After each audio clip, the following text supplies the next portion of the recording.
वरदे कामरूपिणी विद्यारंभम करिष्यामि सिद्धिर्भवतु मे सदा। तो सब लोग देख लीजिए, बुक ग्रुप में जी है पंडित। पीडीएफ। हाँ हाँ, कारिका 109 पेज नंबर 195 पर है ये।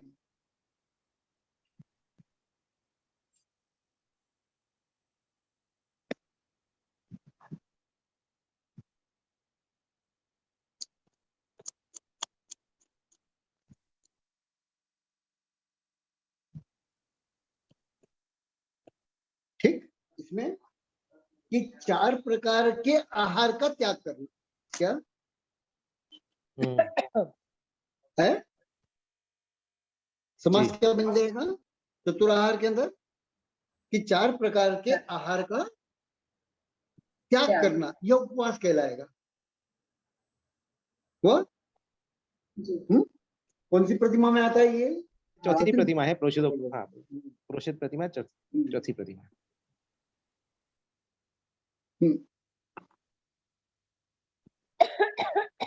दर्शन, व्रत, सामायिक, प्रोषित। बिल्कुल बिल्कुल, जी हाँ।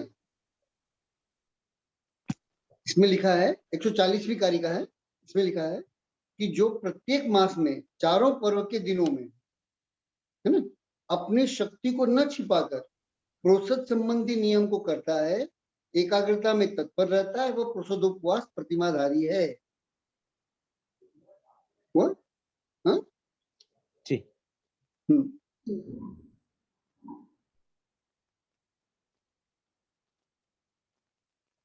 पर्व के दिन कितने होते हैं? एक महीने में 4। 4।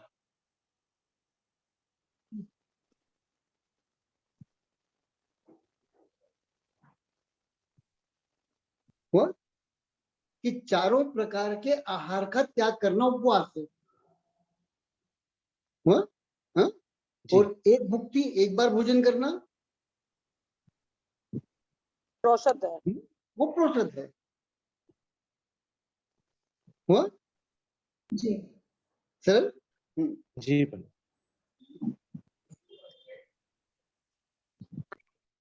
प्रोषद उपवास हो, वह प्रोषद उपवास। ठीक, जी जी पंडित जी, इसमें कहीं उत्तम, मध्यम, जघन्य ऐसे 3 भेद आते हैं क्या नहीं, प्रोषद में भी? यहाँ नहीं। और कहीं भी वर्णन आता है क्या? ये इसका मैंने आपको बहुत सुंदर इसके पहले समझाया हुआ है ना? कल उसको जरा अच्छे से ले लेंगे। अभी अच्छा। तो सामान्य चीज को ले लो, है ना? एक बार फिर से बता दूंगा कि जी, जी। रत्नकरण सावकाचार्य जी की अपेक्षा से प्रोषद उपवास के बिल्कुल भिन्न अर्थ है। वो अर्थ है ही नहीं जो हम जानते हैं। जी, क्या? और उसे लिया होगा मैंने, है ना? क्योंकि उसके बिना इसकी व्याख्या नहीं बनेगी, है ना? जो परिभाषा हमारे पास है वो परिभाषा इस अपेक्षा से नहीं बनती। अच्छा जी।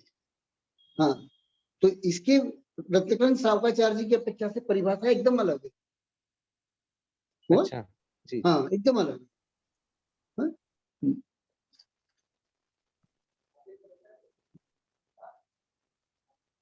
अथवा इसी में समझा देता हूँ मैं, है ना? ये जो कारिका है ना, इसी में समझा देता हूँ, है ना? जी। तो अभी 1 मिनट में समझ में भी आ जाएगा ऐसे। ये कारिका अपने आप में कंप्लीट है। क्या इसमें अच्छा। कह रहे हैं कि 4 प्रकार के आहार का जो विसर्जन है, त्याग है, उसका नाम उपवास है। वो एक समय भोजन करना, ये क्या है? ये प्रोसेस है। ठीक है? हाँ जी हाँ। जी। अब कब प्रोसेस करना है और कब उपवास करना है, 4 प्रकार के आहार का त्याग कब करना है और प्रोसेस कब करना है, तो उसका उत्तर इस कारिका में दिया हुआ है, दूसरी पंक्ति में, है ना? ये जो अंतिम शब्द है ना, यदुपोष्यारंभ रंभम आचरति, क्या यहाँ पर है? यत, प्रारंभ किससे किया? यत। यत मतलब जो। ठीक जी। उपोष्य आरंभम आचरति।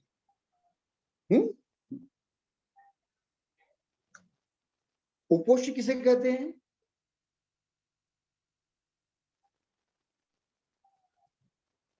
उपवास के बाद वाले दिन को उपोष्य कहते हैं। क्या उपोष्य किसे कहते हैं? उपवास के बाद वाले दिन को। उपवास के जो बाद वाला दिन होता है उसे उपोष्य कहते हैं, है ना। हाँ? तो उपोष्य आरंभम आचरति, आरंभ मतलब कौन सा आरंभ करेगा, जिसका त्याग किया है। किसका त्याग किया है, तो भोजन करने का त्याग किया है। तो जिस भोजन करने का त्याग किया था उसका आरंभ करता है क्या, यह जो उपोष्य मतलब उपवास के बाद के दिन, पारने के दिन आरंभम में आरंभम आचरती क्या है, सरल जी। मतलब भोजन करता। तो कितनी बार भोजन करेगा, बाद वाले दिन तो एक बार भोजन करेगा। कितनी बार करेगा, एक बार। ऊपर प्रोसेस का अर्थ क्या गया, एक एक भुक्ति, बार। है ना। प्रोसेस का अर्थ क्या गया कि एक भुक्ति, एक बार भोजन करना, यह प्रोसेस है। हुआ स्पष्ट, हाँ जी। सरल। तो आरंभम आचरती, वह जो प्रोसेस है एक बार भोजन करना, है ना, वह अगले दिन, किस दिन, पारने के दिन है, जी उपवास जी के बाद वाले दिन, है ना, उस दिन एक बार भोजन करना, यह प्रोसदोपवास। तो रत्नकरण श्रावकाचार्य की अपेक्षा से सप्तमी के दिन आपको कुछ नहीं करना है। क्या रत्नकरण श्रावकाचार्य की अपेक्षा से क्या हुआ, हाँ, सप्तमी के दिन कुछ नहीं करना। सप्तमी के दिन आपको कुछ नहीं करना है, अष्टमी को आपको उपवास करना है? और जी फिर नवमी को क्या करना है, प्रोशद। एक भुक्ति करना है? अच्छा हाँ, ये रत्नकरण श्रावकाचार्य जी की अपेक्षा से ये व्यवस्था अर्थ है निकल प्रोसदोपवास, हम्म है कि नहीं। ठीक जी। जी। और प्रचलन में अलग है, प्रचलन में क्या है, सप्तमी सप्तमी में और भी प्रोशद। नवमी को आहार एकासन। विसर्जन में उपवास है। 4 आहार का त्याग करना ये उपवास है? 4 बेला का त्याग करना, 4 बेला में भोजन का त्याग करना ये उपवास है। ये हम लोगों के उसमें चलता है, किसमें, वर्तमान में जो प्रचलित प्रणाली है उसके अंदर चलता है ना। उसमें सप्तमी के दिन हम प्रोसेस करते हैं और नवमी के दिन हम प्रोसेस करते हैं, और अष्टमी के दिन क्या करते हैं, उपवास करते उपवास करते हैं। हुआ? और चूंकि जी 4 प्रकार के आहार का त्याग उपवास है ना, तो सप्तमी के दिन एक आहार का त्याग वो उपवास है? अष्टमी के दिन 2 आहार का त्याग वो उपवास है, और नवमी के दिन एक उपवास का त्याग, एक बेला का त्याग, एक आहार का त्याग, है ना, तो वह उपवास। जी तो इस प्रकार ये उपवास हो गया, है ना। अब जी प्रोसेस एक भुक्ति, तो सप्तमी को एक बार भोजन किया तो वो एक भुक्ति हो गई, एक आसन हो गया है, और नवमी जी को किया तो एक आसन हो गया। हुआ? लेकिन मूल में यहाँ पर क्या है व्यवस्था, कि आपको अष्टमी के दिन जो है क्या करना है, उपवास करना। उपवास करना है। हुआ सरल, जी जी जी हाँ, कि अष्टमी के दिन उपवास और नवमी के दिन आपको प्रोसेस करना। हुआ ठीक कि नहीं। तो जी नवमी के दिन जो है आप शाम का भोजन करेंगे, सुबह का भोजन नहीं करेंगे। हुआ? तो कंटिन्यूस के अंदर मतलब ये क्या कहते हैं, एक परंपरा के अंदर ये उपवास है कि अष्टमी को पहली भुक्ति का त्याग किया, दूसरी भुक्ति का त्याग किया, नवमी को तीसरी भुक्ति का त्याग किया, और चौथी भुक्ति को ग्रहण किया। हुआ स्पष्ट? हाँ? ठीक जी जी। तो ये किसकी अपेक्षा से है, रत्न रत्नकरण शाकाचार्य। श्रावकाचार्य जी की अपेक्षा से ये परिभाषा बन जाती। हुआ? हाँ? जी पंडित जी। हाँ। अब इसके बाद फिर एक सूत्र है कि कीजिए शक्ति प्रमाण। क्या इसके बाद सूत्र क्या है, कीजिए शक्ति प्रमाण। कीजिए शक्ति प्रमाण, है ना। कीजिए शक्ति प्रमाण यहाँ क्यों लगेगा, कीजिए शक्ति प्रमाण यहाँ पर क्यों लगेगा, कारण क्या, मानो आप अगले दिन का एकासन और लास्ट दिन का एकासन नहीं कर सकते हैं हाँ चार, तो उसी हाँ दिन का उपवास कर लिया आप हाँ, एक दिन का। तो क्यों क्यों कहा यहाँ पर कीजिए शक्ति प्रमाण क्यों कहा, इसलिए आत्मता कि नहीं है। पुरुषोत्तोपवास जो है ये शिक्षा व्रत है। क्या है, क्या है वो, शिक्षा व्रत है। शिक्षा व्रत है। मतलब मुनि बनने के पूर्व आपको अभ्यास। उपवासों का अभ्यास होना चाहिए, जी जी है। उसको आप नियम नहीं बना सकते कि हम तो जगन यही करेंगे क्या, जी जी जी। है।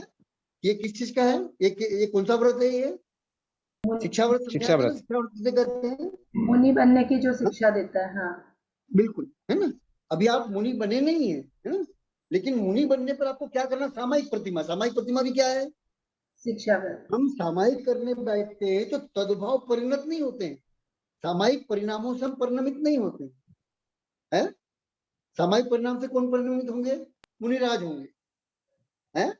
हमारे पास जी। ये शिक्षा व्रत है, क्या है वो, है अभ्यास करने। हमको क्या करवाया जा रहा है? हाँ, मुनि बनने के पूर्व हमको अभ्यास करवाया जा रहा है, क्या आप अभ्यास करें। हुआ स्पष्ट जी कि नहीं? सरल, हाँ, बात सरल। पकड़ में आई जी जी जी। कि नहीं आई? तो शिक्षा व्रत, तो शिक्षा व्रत कैसे करना है, यहाँ पर उत्कृष्ट बता दिया है। क्या कर दिया? कि उत्कृष्ट बता आपको दिया। ऐसे ऐसे पुरुषों उपवास करना है। अब इसके बाद सबके साथ क्या लग जाएगा? सामायिक में भी वो लगेगा और यहाँ पर भी वो लगेगा। जहां जहां जो भी यहाँ पर व्रत बताए जाएंगे, है ना, शिक्षा व्रत के अंदर, है, उन जी। सभी के अंदर कीजिए शक्ति प्रमाण, ये उसमें गर्भित रहेगा। बस कि नहीं? हाँ, जी जी। सरल कि कठिन? तो बात पकड़ में आ गई? जी जी। हाँ, कारिका समझ में आई कि 4 प्रकार के आहार का त्याग करना है। जी। क्योंकि विसर्जन त्याग शब्द आया ना, कि उपवास किसे कहेंगे? तो 4 प्रकार के आहार। 4 प्रकार के आहार कौन कौन से होते हैं? सरल है एकदम? खाद्य स्वाद्य लेपे। हाँ, सरल जी। जी। अब 4 प्रकार के आहार के त्याग के साथ में हमने यह जो लगाया है कि कीजिए शक्ति प्रमाण, ये क्यों लगाया? पहला तो शिक्षा व्रत है और दूसरा हेतु क्या है?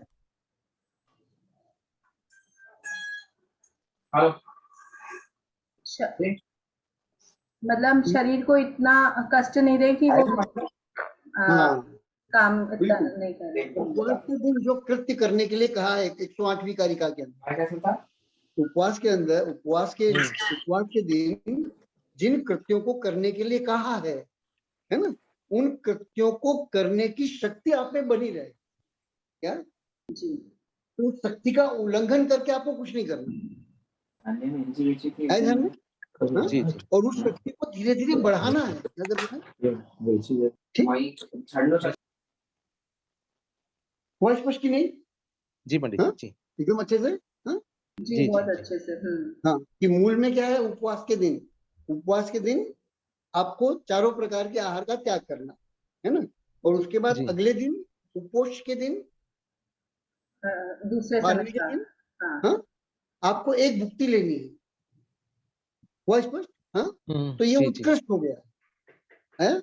अब इस उत्कृष्ट के साथ कीजिए शक्ति प्रमाण हमको जोड़ना होगा, है। वो कीजिए शक्ति प्रमाण हमको क्यों जोड़ना होगा? क्योंकि यह शिक्षा व्रत है। क्या? जी जी। शक्ति का उल्लंघन करके उपवास नहीं करना है। जी हमें, जी। हाँ, मुनि बनने के बाद जो तप करने हैं, फिर ध्यान रखना एक चीज, कि मुनि बनने के बाद भी रस परित्याग तो आसान है, लेकिन ये जो उपवास है ये कठिन है। क्या? आपको बड़े बड़े मुनिराज मिल जाएंगे जो रसों का त्याग करते हैं। रसों का त्याग करना बहुत सरल है। क्या है? जी पंडित जी। है, थोड़े समय के बाद में जो अपनी जिह्वा है वो अभ्यास हो जाती है। जिस रस का आपने त्याग किया ना, हाँ, उस रस की फिर जिह्वा को आवश्यकता नहीं रह जाती है। ध्यान में कि जी नहीं? हाँ, ये हम लोगों की कमजोरियां हैं। क्या? इसकी, अब जैसे उदाहरण के लिए इसको ऐसा समझे अपन कि किसी ने रस का त्याग किया तो हमको क्या लगता है? अरे बहुत तप कर रहा है, बहुत तप कर रहा है। लगता है कि नहीं लगता है? लगता है नहीं लगता है महिपाल जी? जी जी, लगता ही है ना। लेकिन वो अभ्यासी हो जाते हैं। ठीक ठीक। क्योंकि हमको रसों की लत है। क्या है? लत लगी हुई है। जी जी। अपन का लत ही शब्द प्रयोग करेंगे। क्या? बिल्कुल हम एक बिल्कुल। प्रकार से लत है कि नहीं है? जी पंडित। लेकिन अब थोड़ा सा इसको ऐसा सोचे कि हम लोग प्याज लहसुन नहीं खाते। क्या? क्या नहीं खाते? प्याज लहसुन नहीं नहीं, खाते हैं। और जो उसके लोग बिना त्याग चलता ही करते हमारा। हैं, उनको क्या लगता है, अरे बाप रे कितना बड़ा त्यागी, कैसे खाते होंगे लोग खाना, बिल्कुल, लगता बोलते है? ही लोग ऐसा। है? जी जी, जबकि हमें क्या लगता है वो, हाँ, सामान्य लगता है। सामान्य लगता है। तो जी, रस परित्याग जो है बहुत सामान्य चीज है क्या, जो कि हम्म, हमें बहुत विशाल लगती, बड़ी लगती है क्या। आप 6 की 6 रस का त्याग करके जीवन निर्वाह कर सकते हैं कि नहीं है? जी, हाँ, लोग करते ही हैं, है ना, जी, जी, सरल। ठीक। जी पंडित जी। लेकिन कठिन क्या है, कठिन क्या है, तो उपवास कठिन है। तो बड़े बड़े साधु ध्यान रखना क्या, श्रावक भी रस परित्याग आदि में रुचि ले लेंगे, लेकिन उपवास में है। कठिन, जी, तो जो जी, तो मूल परिश्रम क्या है, उपवास। इसलिए पहला तप कौन सा है, तो अनशन है। कौन सा तप है, हाँ? अनशन तप अनशन है। अनशन। है। और दूसरा क्या है, उनोदर। गुणोदर। क्यों, उन्होंने कीजिए आसान है तब, अनशन कठिन कीजिए है। पिछली प्रभु। क्या गुणोदर किस लिए बताया, हाँ, कि उपवास करने की सामर्थ्य नहीं है, या पित्त प्रकृति है क्या, उपवास करने की सामर्थ्य नहीं है ना, शक्ति जो है वो न्यून हो जाती है, या फिर पित्त प्रकृति है, उपवास करने पर पित्त भड़कता है, वो संक्लेश होता है। तो ऐसे व्यक्ति से क्या कहा कि उपवास के स्थान पर क्या करना है, गुणोदर करना है ना। वो क्रम बताया है कि ये नहीं होता है तो ये कर ले, ये नहीं होता है तो ये कर ले, ये नहीं होता है तो ये कर ले। तो इस तरह प्रारंभ के 6 जी, जी, भजन तप बताए हैं, आया समझ में। तो उसमें जी, जो पहला तप है कौन सा, अनशन नाम का, अनशन, हाँ, उस अनशन नाम के तप की तैयारी का नाम प्रसोद उपवास। क्या है ध्यान में, हाँ, प्रसोद उपवास किसे कहेंगे, तैयारी, हाँ, कि अनशन की तैयारी। अनशन नामक, हाँ, अनशन नामक तप की तैयारी का नाम प्रसोद उपवास हुआ इसको कि नहीं, जी, जी, अच्छे से, हाँ। जी, जी मतलब जब भी इनके बारे में विचार करो, प्रसोद उपवास हो या सामायिक हो, है ना, तो क्या क्या विचार करना कि ये शिक्षा व्रत है, क्या है शिक्षा ना, करते हैं। हाँ, ये शिक्षा व्रत है। अब देखो उदाहरण के लिए मैं छोटी सी बात बताऊं, आप लोगों को क्या बोलते हैं, जानकारी में होगा क्या, और हो सकता है विस्मृत हो गया, लेकिन भीतर में कहीं आप जानते होंगे क्या कि आप कितनी देर तक खाली बैठ सकते हैं, बताइए, बगैर किसी काम के कितनी देर तक बैठ सकते हैं? ईमानदारी से बताइए। नहीं बैठ सकते। हम क्षण मात्र को नहीं बैठ सकते क्या, कुछ नहीं ना बैठ कुछ सकते। तो चलता ही है? रहेगा। हाँ, हाँ तो उसमें बैठने की तैयारी का नाम सामायिक, क्या है ध्यान में कि नहीं आया, जी। जी, जी, सरल कठिन, हाँ। हुआ, एक जगह पर विचार करते हुए बैठना, चिंतन करते हुए बैठना, मनन करते हुए बैठना, यह भी बहुत कठिन काम है। और मुनि बनने के बाद वो करना है क्या, तो उसकी तैयारी का नाम सामायिक प्रतिमा। सामायिक प्रतिमा उसके अलावा और कुछ भी नहीं है क्या, है जी कि खाली बैठने पर जो अकुलाहट होती है, उस अकुलाहट पर विजय प्राप्त कर, क्या वो सामायिक प्रतिमा जी, है। जी, जी, है ध्यान में, हाँ। जी तो प्रसुद्ध उपवास समझ में आया ना, कि जो 6 ठीक, बहिरंग तप है, उसमें जो पहला बहुमूल्य तप है क्या है, सबसे उत्तम तप कौन सा है, तो अनशन है। उससे बड़ा तप कोई नहीं है, है? उस अनशन नामक तप की तैयारी का नाम प्रसुद्ध उपवास है, उसके अभ्यास का नाम तप प्रसुद्ध उपवास हुआ। जी पंडित जी, हम्म, सर, जी पंडित जी। और ये उपवास कहाँ काम आएगा, ये उपवास हमें कहाँ काम आएगा, कब काम आएगा, हाँ, शायद मैंने बताया होगा, समाधि में, संलेखना के समय। हाँ, संलेखना के समय। संलेखना। लेकिन समाधि के समय ये काम आएगा। आप श्रावक अवस्था में समाधि लेवे या मुनि अवस्था के अंदर समाधि लेवे, है ना, आप श्राविका अवस्था में समाधि लेवे या आरिका बनकर के समाधि लेवे, इन दोनों स्थानों पर जो काम आने वाला तप है वो एकमात्र अनशन नाम का तप है। क्या है ध्यान में कि नहीं जी है? जी हाँ, अंत जी। में हम कुछ भी ग्रहण करने के योग्य नहीं रह जाते। क्या संलेखना और समाधि में स्थिति क्या बनती है? हाँ, तो वह स्थिति आने पर विचलितता न हो, उसकी तैयारी का नाम प्रसोद उपवास है। ध्यान में? हाँ, बात पकड़ में आई कि प्रसोद जी जी उपवास किस लिए कहा गया?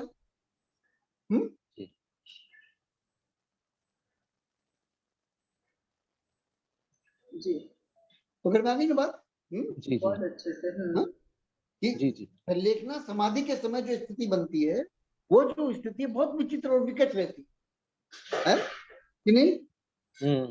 अधिकतम लोग जो संक्लेश में मरण हो जाता है समाधि की प्रतिज्ञा लेने के बाद, तो किस कारण से होता है?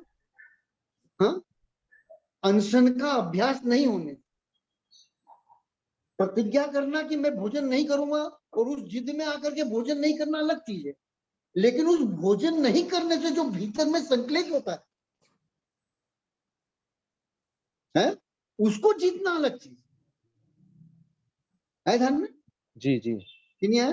हाँ, बिल्कुल पंडित जी। जी अब देखो आप लोग अपने अनुभव से देखना कि जो लोग अष्टमी के दिन एकासन करते हैं, शाम को भोजन नहीं लेते, है ना, मैं ऐसे कई ब्रह्मचारियों को जानता हूं क्या कि जिनको अगर दूसरे समय का भोजन जो है समय पर न मिले तो विचलित हो जाते क्या, और ऐसे विचलित होते हैं कि आप कल्पना नहीं कर सकते। आप खो देते हैं ऐसा भी कहें तो चलेगा, लेकिन जिस दिन अष्टमी और चतुर्दशी होती है उस दिन शाम का भोजन उनको याद ही नहीं आता।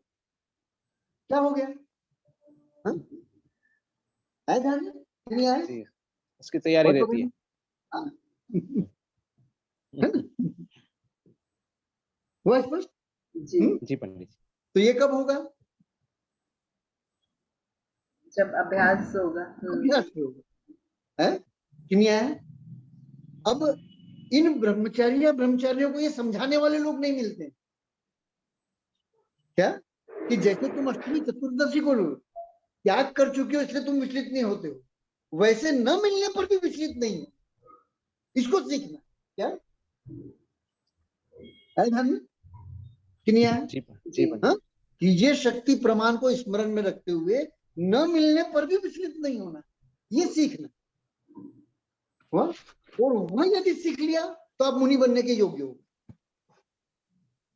हुआ? मैं हमेशा दो बात हमेशा कई बार बोल चुका हूं मैं, है ना, कि जिसका जिह्वा पर और कामेंद्रिय पर, इस दो पर कंट्रोल है वो मुनि बनने के योग्य है। नहीं?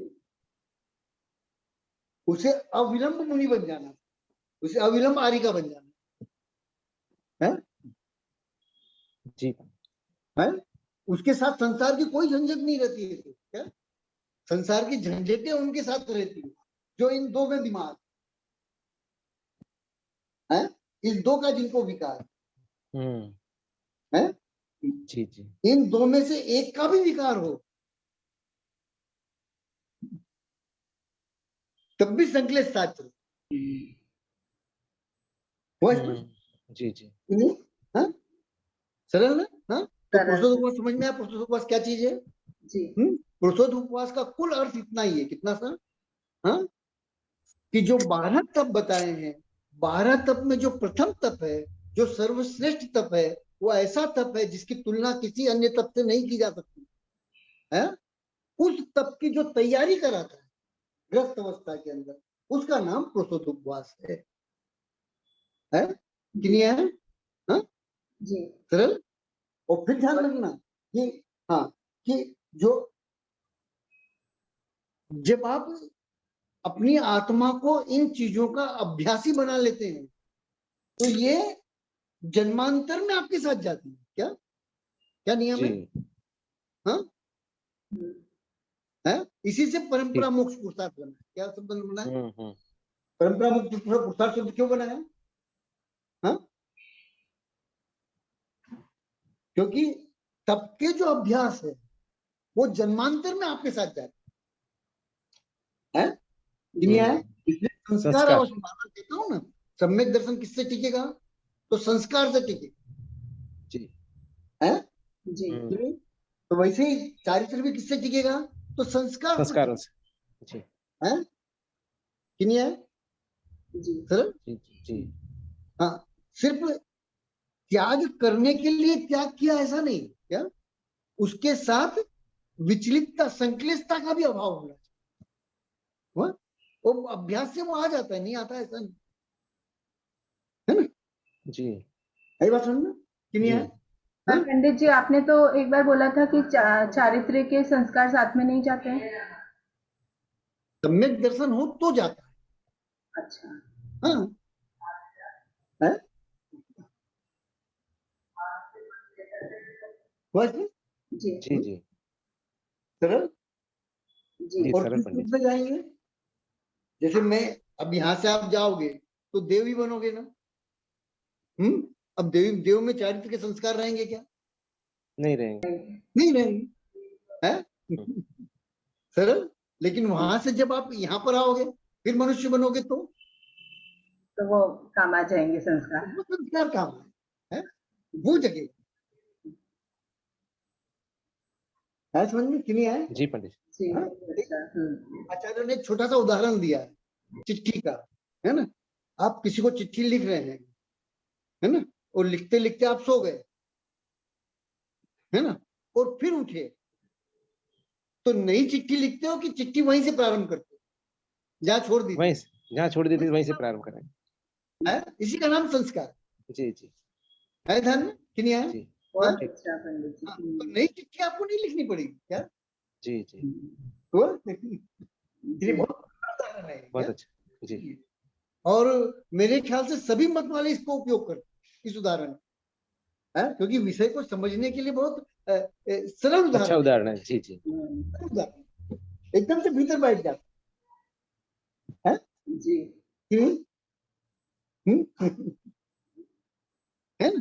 तो हम्म, देख करके उसको क्या याद आता है कि अरे मैं तो चिट्ठी लिख रहा था और मैंने यहाँ छोड़ा था, इसके आगे लिखूं, है ना? वैसे ही जैसे आप मनुष्य भाव में आते हैं तो जिनेंद्र भगवान की प्रतिमा देखे या किसी साधु को देखे या किसी तपस्वी को देखे, हाँ, या फिर किसी सदग्रस्त को देखे, ग्रस्ताचार्य को देखे, तो तुरंत क्या याद आता है? हाँ? है कि ये यहाँ जी मैंने चिट्ठी छोड़ी थी, उसके आगे की यात्रा है कि नहीं है? और ये अब हम सबको अनुभव है क्या इन जी चीजों जी का? हम सबको अनुभव है। हाँ? कि जी जी नहीं?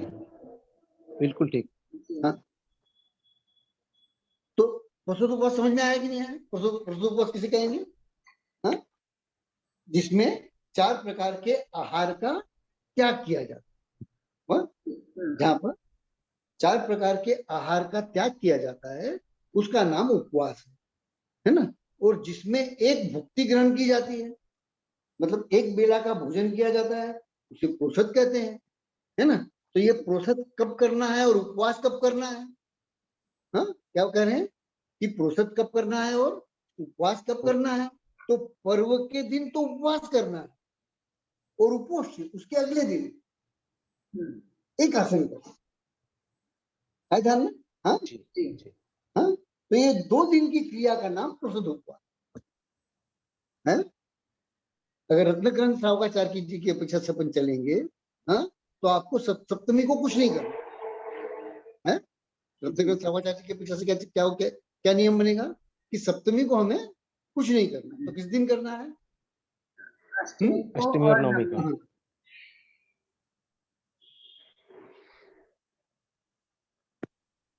ठीक है ना? जी जी हाँ? कि हमको जो कुछ करना है वो नवमी के दिन करना। और यही बात वहां से सिद्ध हुई, कहाँ से? प्रतिमा से, जो चौथी प्रतिमा का स्वरूप इसमें आया है ना? उस चौथी प्रतिमा के स्वरूप में भी यही की यही बात आपको मिली। हाँ? सरल। हम्म? अब इसी से इसमें जी कोई शब्द ऐसा है जो नहीं समझ में आया हो? चतुर आहार समझ में आ गया? जी हाँ? 4 प्रकार का आहार। जी जी विसर्जनम, विसर्जन किसे कहेंगे? आ, त्याग क्या को, है ना? है? वो क्या है? तो उपवास है, वो उपवास है। फिर प्रोषद है, प्रोषद क्या है? तो सत्कृत मुक्ति ही, सत्कृत मतलब एक बार, क्या, सॉरी सकृत, जी। सकृत मतलब एक बार, एक बार और भुक्ति मतलब भोजन, भोजन। एक बार भोजन करना यह प्रोषद है, और 4 प्रकार के आहार का त्याग करना वो उपवास है, सब प्रोषद उपवास है, उसे प्रोषद उपवास कहते हैं, है ना। यत जो उपोष्य, क्या उपोष्य किसे कहेंगे, उपवास के बाद वाले दिन, है ना। तो उपोष्य यत उपो जो, यत मतलब जो, उपोष्य पारने के दिन, जिस दिन हम अपना उपवास तोड़ते हैं, कि नहीं, हाँ, आरंभम आचरण, क्या आरंभ किसे कहेंगे, कौन सा आरंभ वो आचरता है, तो जिसका भोजन। त्याग किया था उसका क्या आरंभ प्रश्न? कर, भोजन करने। हाँ, आरंभ शब्द के चाहे जो अर्थ यहाँ नहीं लेने, जिसका त्याग किया था उसी का आरंभ करता, हुआ स्पष्ट, हाँ, सरल, हाँ। जी। तो पुष्य के दिन जो आरंभ आचरती मतलब उस भोजन को करता है जिसका त्याग कर दिया, सरल, हाँ? तो उसके प्रोषोदुपवास है, ऐसा कहा जाएगा, सरल ना? जी जी। इसमें कोई शब्द है जो नहीं समझ में आया हो,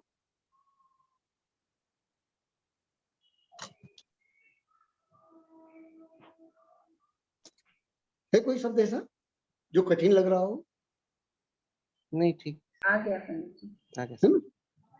जी। सकृत भक्ति है, मुक्ति है ना, सकृत किसे कहेंगे, एक बार, एक बार है ना, और भुक्ति किसे कहेंगे, भोजन को, बेला, भोजन को। है ना, हाँ भोजन, ठीक। तो प्रोषद का अर्थ है कि एक बार भोजन लेना, और उपवास का अर्थ है 4 प्रकार के आहार का त्याग करना। 4 प्रकार के आहार कौन कौन से हैं, खाद्य स्वाद्य लेय पेय। पेय स्वाद। 4 प्रकार के आहार है ना, जी। हाँ। अब फिर ध्यान ध्यान से बताइए, सोच के बताइए कि ये आजीवन त्याग क्यों नहीं करवाते हैं भोजन का, तो वस्त्र का आजीवन त्याग करवाया, वैसे भोजन का आजीवन त्याग क्यों नहीं करवाते हैं? शरीर माध्यम खलु धर्म साधनम। हाँ, है ना, क्योंकि वो संभव नहीं है, है? ये है सरल, जी। हाँ।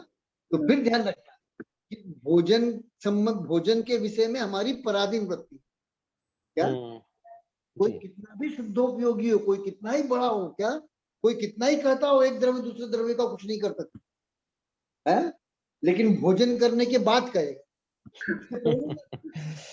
क्या कब कहेगा, भोजन के बाद। हाँ, क्योंकि ये अकेली चीज है, क्या जी। मैंने बताया था 2 प्रकार के मुनि, उपेक्षा संयमी और अप्रत संयमी, अप्रत संयमी, जी। हाँ, तो उनकी सिर्फ एक ही पराधीन वृत्ति है, कौन सी, आहार। भोजन। आहार, जी जी। है, आहार मात्र पराधीन वृत्ति है, तो आहार को लेकर के कभी है ना, कठोर नहीं हुई, क्या है, आहार जी। के जहां त्याग का विषय हो तो वहां लचीलापन रखें, और लचीलापन रख करके जितना संभव है उतने का त्याग है, उसके उसके अलावा नहीं है, समझ में, उससे अतिरिक्त नहीं, उससे ज्यादा नहीं, बस, हाँ, जी सरल, जी। हाँ।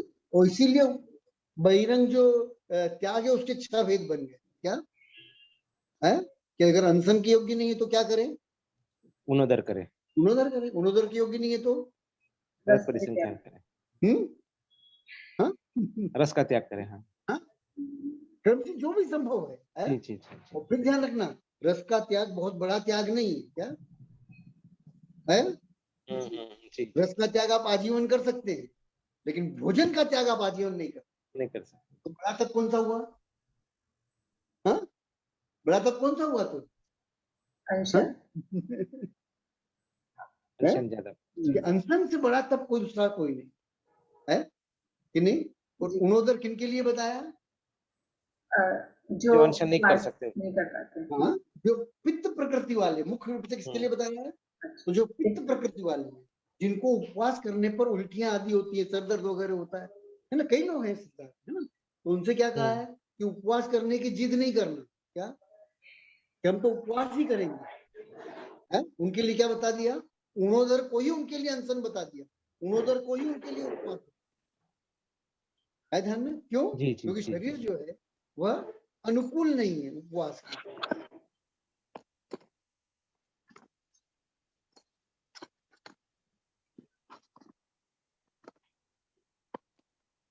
हुआ स्पष्ट कि नहीं? जी पंडित हाँ? जी जी कि जो शरीर है वो उपवास के अनुकूल नहीं है, इसलिए अपनी प्रकृति को ध्यान रख करके, अपनी प्रकृति को समझते हुए, है, अपनी प्रकृति को अपने अनुकूल बनाए रखते हुए, हाँ?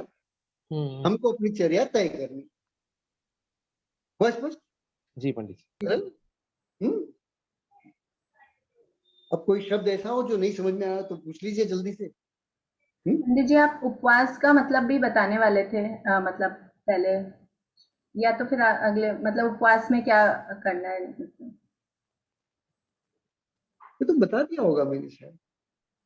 नहीं, वो अधूरी रह गई थी बात की, मतलब जल ले सकते हैं, वो सबके थोड़े डाउट आ रहे थे कि उपवास में ले सकते हैं कि क्या। ले आना ना, औषधि आ गई। कल प्रश्न ले आइएगा, है ना, या आप सबसे बात करके प्रश्न तैयार कर लीजिएगा, है ना, जी उसको फिर यहाँ पर ले लेंगे अपन। ठीक जी है ना? पंडित जी ठीक है ठीक है। ठीक है? तो विषय पूरा हुआ। हाँ? जी, बहुत अच्छे से हुआ। कोई शब्द ऐसा तो नहीं जो नहीं समझ में आ रहा हो? नहीं ये तो क्लियर है। ठीक अच्छा क्लियर हो गया, पूरा अच्छा खुलासा हो गया। ठीक है, तो अंतिम मंगलाचरण कर लीजिए महिपाल जी।